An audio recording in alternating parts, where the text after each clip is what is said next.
E aí, galera, vamos começar mais a segunda parte do nosso estudo. Estou aqui contando com você. Vamos lá?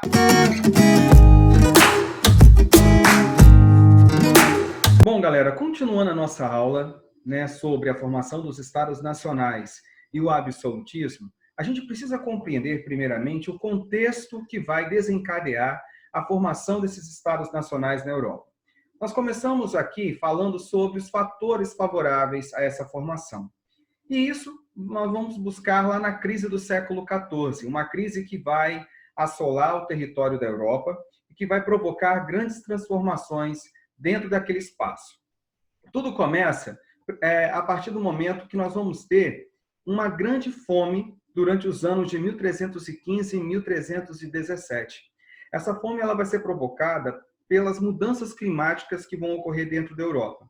Muita chuva, outra hora períodos de seca, e isso tudo vai prejudicar a plantação.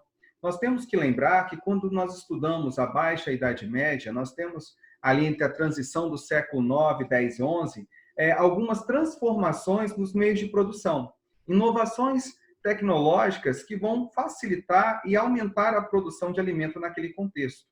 Só que quando chega no século XIV, essas técnicas elas não vão conseguir resolver esse problema que a questão climática vai provocar dentro daquele cenário.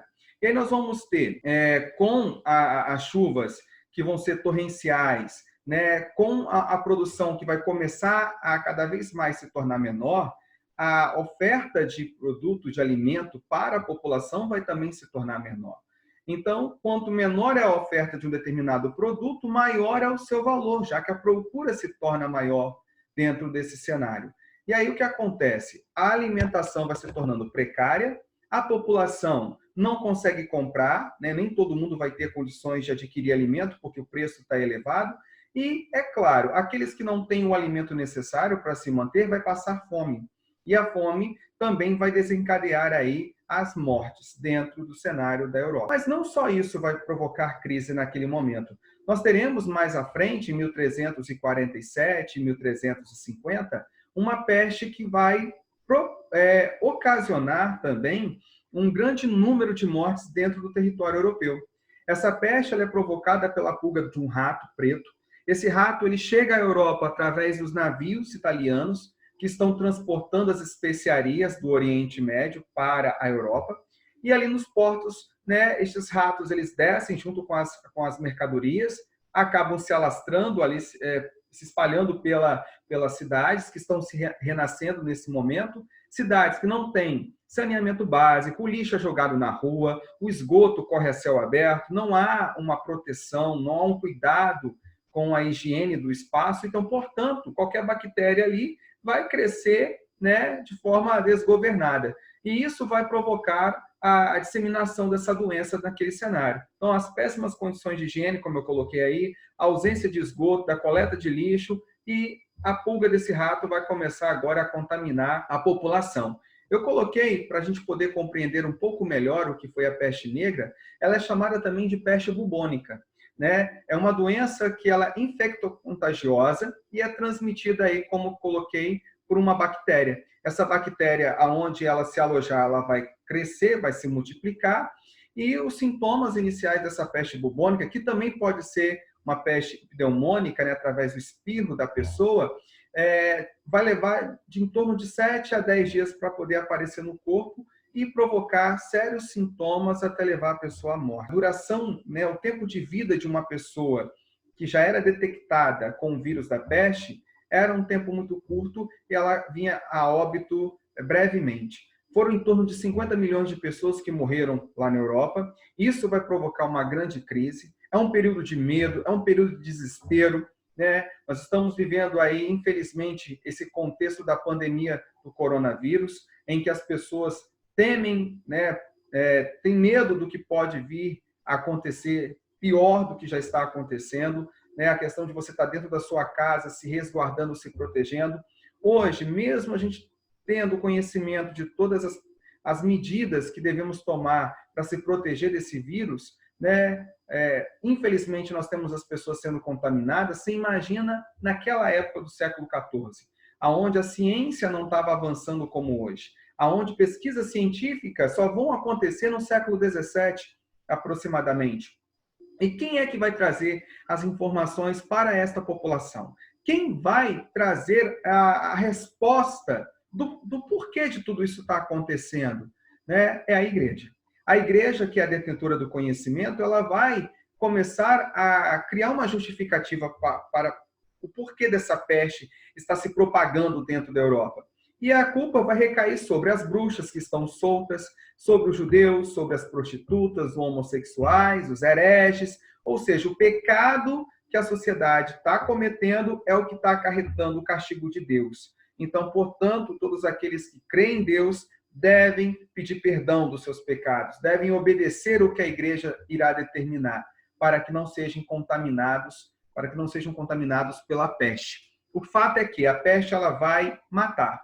E se a peste está matando, tem muita gente morrendo, ela não vai escolher quem é pobre, quem é rico, quem é bonito, quem é feio, nós vamos ter, aos poucos, a redução da população dentro do território europeu. E, é claro, com a redução da população, consequentemente, a população camponesa, nós teremos aí um cenário que vai trazer uma crise para os donos das terras, para os senhores feudais, para a aristocracia. Professor, o que é essa palavra aristocracia? É o governo dos melhores. Cracia vem de poder. Então, é o poder dos melhores. E quem eram os melhores nesta época? Eram aqueles que tinham terras, eram aqueles que tinham poder econômico. Mas, professor, a burguesia está ganhando dinheiro também. Tá, mas dentro deste contexto, o que dá poder a alguém é a terra na qual ela controla, o que não é a realidade da burguesia, tá bom?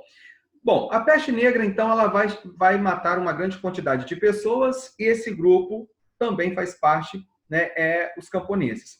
Os camponeses, agora, são poucos que restaram dentro dos feudos, né? Temos uma imagem aqui que mostra como que era o território de um país hoje lá na Europa, né? Vamos supor que isso aqui é a França, certo? Internamente, o território francês, ele era todo dividido, olha, em vários feudos. Cada feudo pertencia a um senhor feudal diferente. E estes senhores feudais, eles estavam unidos dentro de um território pelos laços de sucerania e vassalagem, certo? Um sucerano poderia ter quantos vassalos ele quisesse. E o vassalo poderia também ser sucerano de outros vassalos e assim sucessivamente, tá? O fato é que, com pouca mão de obra, os senhores feudais eles vão começar a pressionar estes camponeses, tá? Por quê? Os impostos estão diminuindo. Tem pouca gente agora para trabalhar nas terras. E, consequentemente, o pagamento de imposto a esse senhor feudal é cada vez menor. Tá, mas o senhor feudal não está nem aí para isso. Ele quer saber da sua riqueza, ele quer saber do pagamento dos impostos, como sempre foi, em grande quantidade. Então, ele vai precisar aumentar a cobrança desses impostos, né? E isso, é claro, vai começar a criar um cenário de instabilidade, aonde, por exemplo, os nobres, né, os donos dessas terras, os senhores feudais, não só vão aumentar os impostos, como também eles vão começar a dificultar a saída dos servos das suas terras. Porque se tem pouca mão de obra, eu não posso perder o pouco que me restou. Eu preciso forçar esses camponeses a trabalhar mais ainda, porque eu preciso me alimentar, eu preciso também levar parte dessa minha produção para a cidade, eu preciso ganhar poder econômico. Tudo isso é o que está ali na cabeça do senhor feudal, tá? É um período também que a Europa ela vai presenciar uma grande guerra. Essa guerra é a Guerra dos 100 Anos. Na verdade, ela durou 116 anos, tá? Mas é uma guerra que foi dado esse nome de 100 anos. Professor, são 100 anos, 116 anos, perdão, a luta constante dentro do território? Não. É uma guerra que ela começa, ela para, ela volta, ela para, e o fator primordial que leva a esta guerra é um conflito entre França e Inglaterra, disputando o território do norte, ali que hoje é o norte da França, que é um território chamado de Flandres, certo? Esse território tem algo que a Inglaterra e a França querem, mas não só por isso. Há questões sucessórias de trono, que não é agora o fato, né, a ser estudado por nós. Mas nós temos que entender que a Guerra dos 100 Anos ela vai provocar mortes, vai reduzir ainda mais a quantidade, né, de pessoas. E é claro, isso vai ocasionar na revolta camponesa, como a revolta dos jaqueires, que vai acontecer na França, e outras revoltas que vão se propagar em outros cantos da Europa. O que esses camponeses estão revoltados? Por quê? Eles querem o quê? Eles querem terras, eles querem liberdade. Eles não querem mais pagar altos impostos e serem explorados pelos seus senhores. Então, eles começam a pressionar estes senhores feudais por um pedaço de terra, por um território.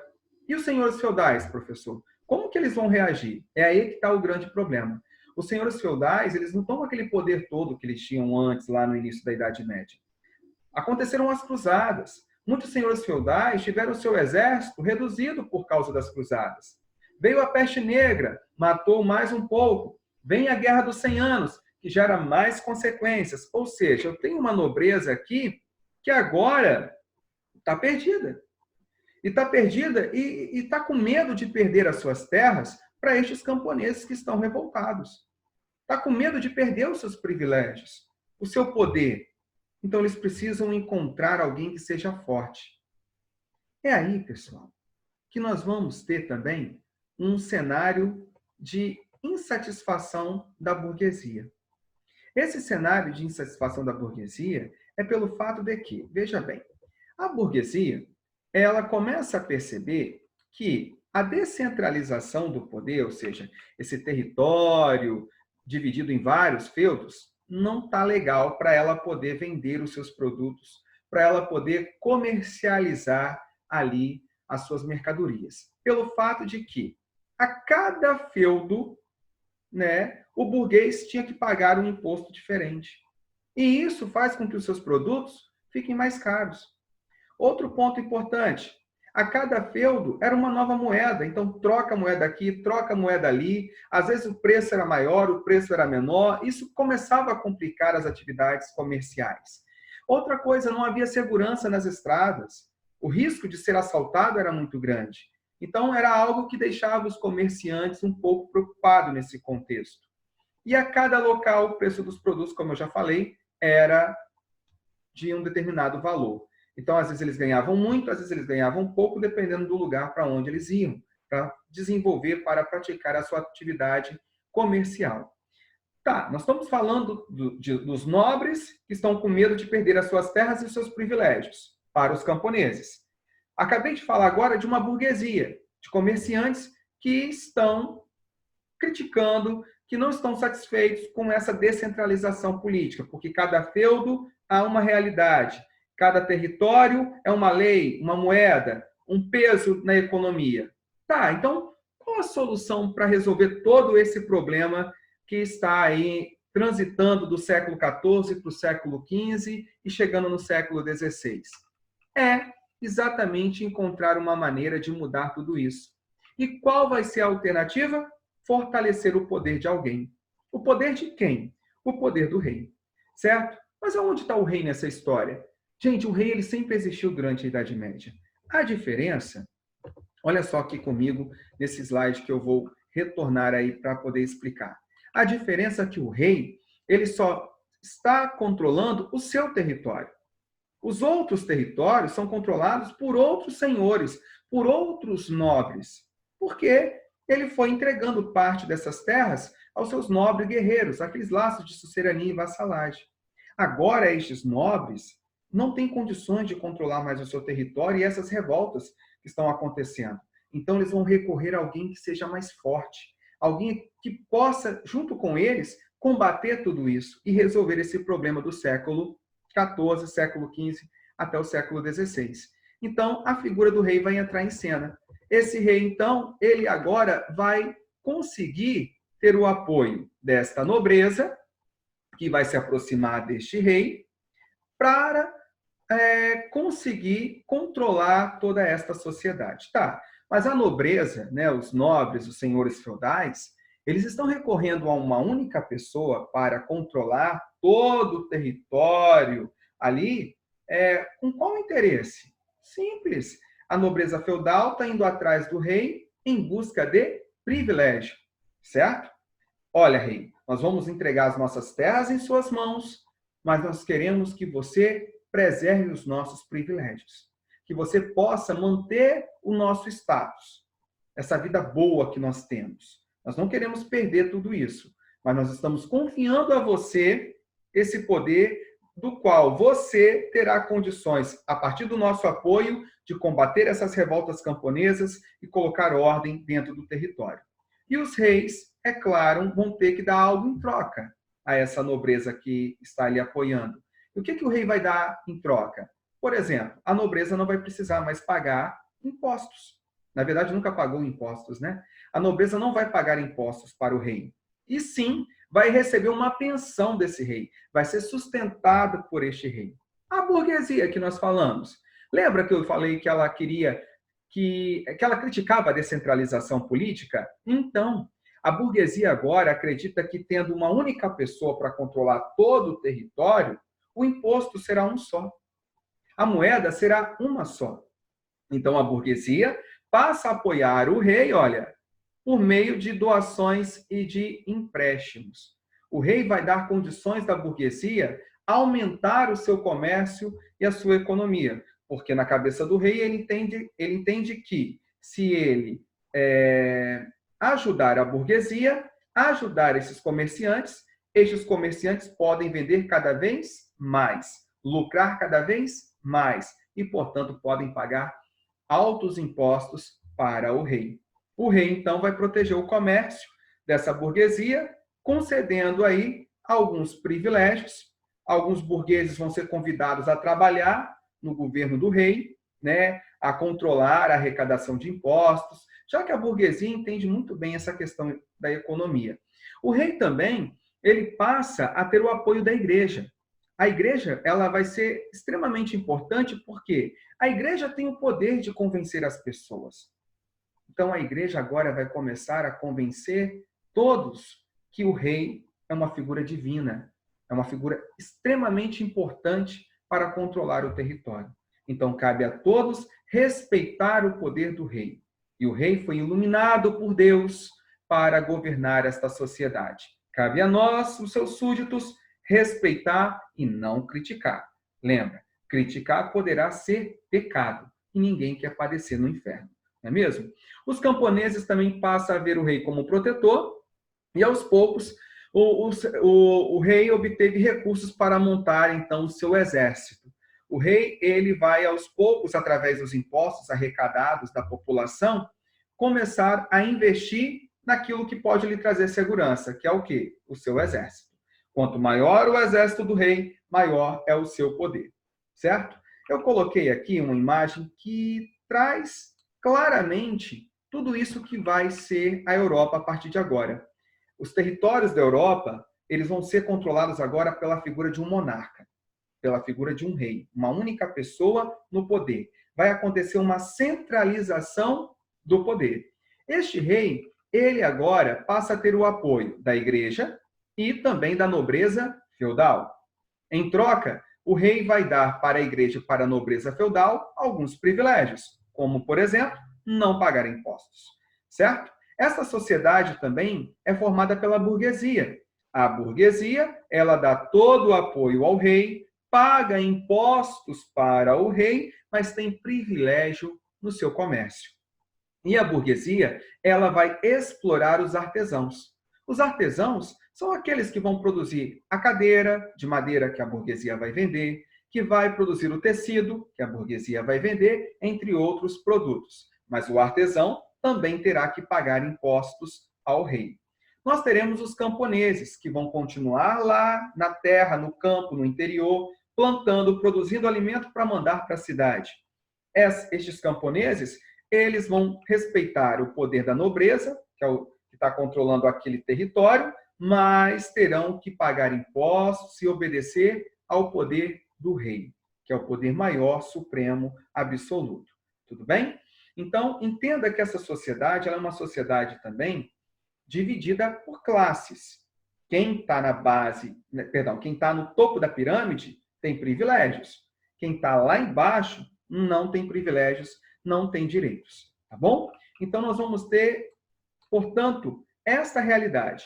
A nobreza feudal e a burguesia passam a dar apoio ao rei em troca de privilégios. A igreja também vai se aliar ao rei, buscando defender a teoria do direito divino dos reis. O rei tem um poder divino dado por Deus, certo?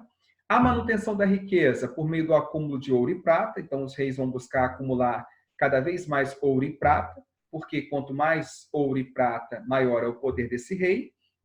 O monarca, aos poucos, ele vai se tornando absolutista, todo o poder vai se concentrando sobre ele, é ele quem vai criar as leis, é ele que vai determinar o valor dos impostos, é ele que vai julgar e condenar quem desrespeitar as leis, é ele que vai dar e tirar privilégios de quem ele quiser, certo?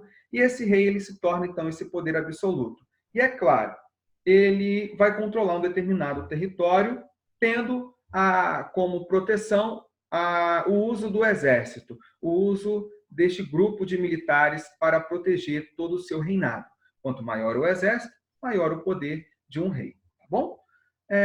Bom, nós chegamos nesse momento em que agora nós vamos seguir para uma próxima videoaula. Espero que vocês possam compreender essas principais características dessas monarquias. Eu quero deixar claro que a monarquia da França, a monarquia da Inglaterra, a monarquia de Portugal e da Espanha são as principais monarquias que nós vamos estudar. Nós temos outras monarquias existentes dentro da Europa que vão começar a surgir a partir do século XVI, cada uma com a sua realidade. Tá? Nós teremos territórios, por exemplo, que não vamos ter uma centralização política, continuarão ainda num processo de descentralização, certo? Como a Itália, por exemplo. Mas o fato é que, nesse período do século XVI, algumas monarquias irão se destacar. E dentre elas, Portugal, Espanha, Inglaterra e França. Beleza? Até a próxima aula.